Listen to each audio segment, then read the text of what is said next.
Hey y'all, this is Rob filling in for Sophion again here in Santa Barbara, California. I'm here with Hyundai where they're showing us the next evolution of their XRT family. This is the all-new and still all-electric 2025 Hyundai Ioniq5 XRT. Let's take a first look.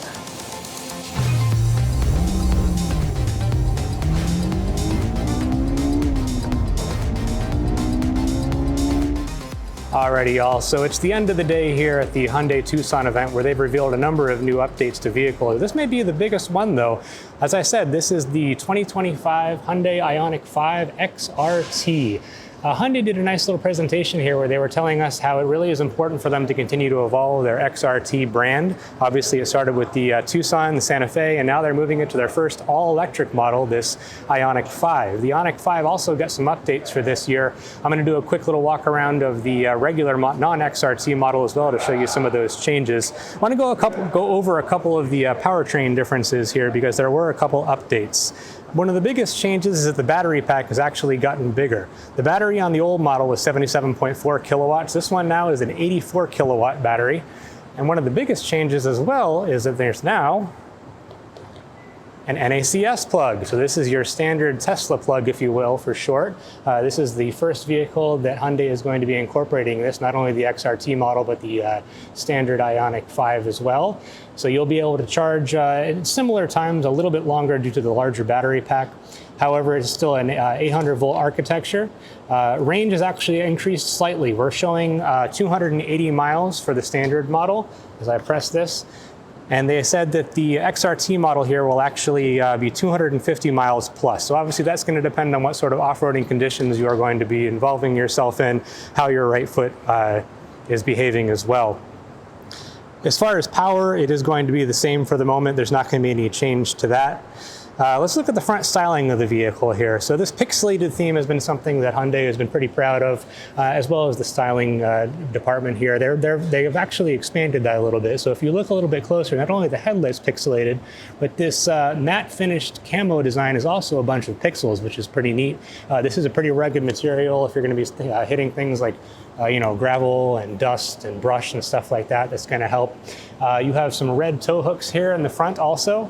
Approach and departure angle. So you used to have a 16.9 degree approach and departure angle. And this one has been increased to 19.9, so almost 20 degrees, which is a great change. Obviously, it's going to be needed if you're going to be off-roading this vehicle and you have to climb a hill, or you're not wanting to scrape your lip of your car when you're going over the front. Front still has the same LED headlights, so with the pixelated theme, LED turn signal, LED high and low beams. No fog lights. That would have been interesting to have on an off-road themed vehicle. This color actually is pretty nice with the contrasting black camo. It's called Atlas White Matte. It is a matte finish, which you can't really see too well here in this barn they have us in, but there you go. You got some nice angle over there. It actually looks really sharp. The red, black, and white together. Hey, that's Redline colors. They must have thought of us.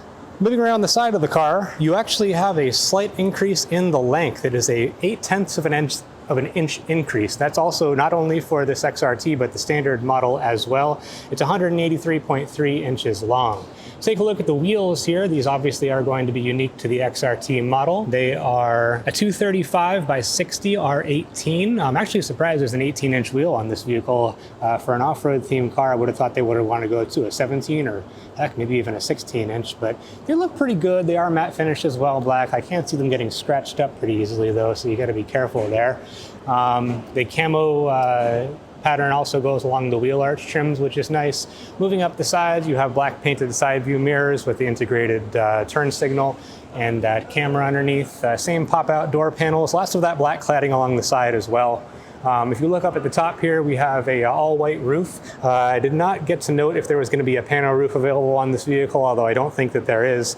Moving around the rear, like I said, that's where that charge port door is. You have a lot of that cladding as well back here, and I know Sophion is not a big fan of cladding, especially on Subarus, if you will, but I think it works on this car. For something that's supposed to be off-road themed and rugged, the black camo themed padding works pretty well. Same thing, like I said, that same 19.9 inch departure angle here at the back of the vehicle. Let's go ahead and open this up so you can see those LED tail lights flashing. So we actually have a slight decrease in the cargo capacity this year. It's going to be 26.3 cubic feet. That's a decrease of about 9/10 of a cubic foot. I assume that has something to do with the fact that the battery is slightly bigger, because the overall passenger capacity did also decrease by 1.2 cubic feet as well inside the cargo. So I don't know if the floor is slightly higher or not. If you lift this up right here, you're going to see you have a tire mobility kit. So surprised to see you don't have a full-size spare. If you are going to be off-roading this car and you get a flat that's pretty bad, I don't think a tire mobility kit is going to save you.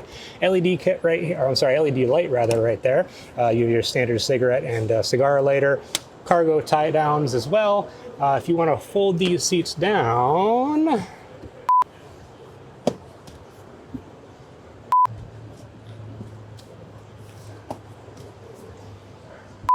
well, I'm dumb and I can't find a way to fold these seats down. However, I do want to show you what it looks like.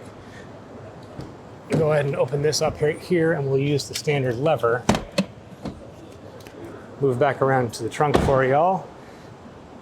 They did not have any changed cargo figures with the passenger seat folded down. Even if they are slightly higher because of that battery, I guess it's not going to be that big of a deal. But you still have a pretty usable cargo area here. And it is interesting to note, though, with it being an inch higher, it is actually have a higher liftover angle here, but nothing too bad for a tall person like myself. And you have a lot more accessibility to get in here and reach things and be able to arrange your cargo, groceries, and those sort of things. So coming outside into this beautiful Santa Barbara sunlight, I wanted to also show you the exterior of the non-XRT models. This is a limited Ioniq 5, and you can see a couple different styling details here. The wheels are obviously new. They've got a little bit of aero cover business going on here. These ones are obviously an all-season tire, a 255, 45, 20-inch wheel, a little bit of a larger wheel there. You have the same signature shiny wheel coats there, wheel arch trim rather, he tried to say. I don't know the name of this paint color. It is not a matte finish. I think it may be one of the carryover colors. But you can see a little more of the pixelation down here. I don't know for sure, but this looks like it's new to me as well, but I could be wrong. You can yell at me in the comments if you'd like to. Moving around the side, again, the dimensions have not really changed that much except for the slight increase in the length there, and same thing coming over here to the rear. Again, it's not really a huge refresh. The biggest thing you're going to be getting here is that technology increase, battery size, and here is that NACS port again. Looks like this one's at about half a charge. I never really noticed before that this is actually a charge meter. That's kind of neat. Let's go ahead and hop into the inside real quick and show you guys a couple of changes, because there has been a few. Typical pop-out door handles. Black interior here. Something that I didn't show you with the XRT is that one is only available with a black interior. It also have a black headliner. This one has a nice beige headliner instead, more of the pixelated theme right there on the seats. A number of things have changed inside here. You still have the two 12.3-inch digital screens to go across, but the software has changed. It is now in the CNCC Hyundai software with the wireless Apple CarPlay and Android Auto on the larger screens finally. Previously, you could only get the wireless CarPlay if you had the smaller 8-inch screen. Over here we have a change to the floating center console here. You have a wireless phone charger. They've moved these buttons from the front over here, and they said the reason for that is if you're sitting here with your elbow on the center console, much easier for you to move. This also does move forward and back, you can see, which is kind of nice.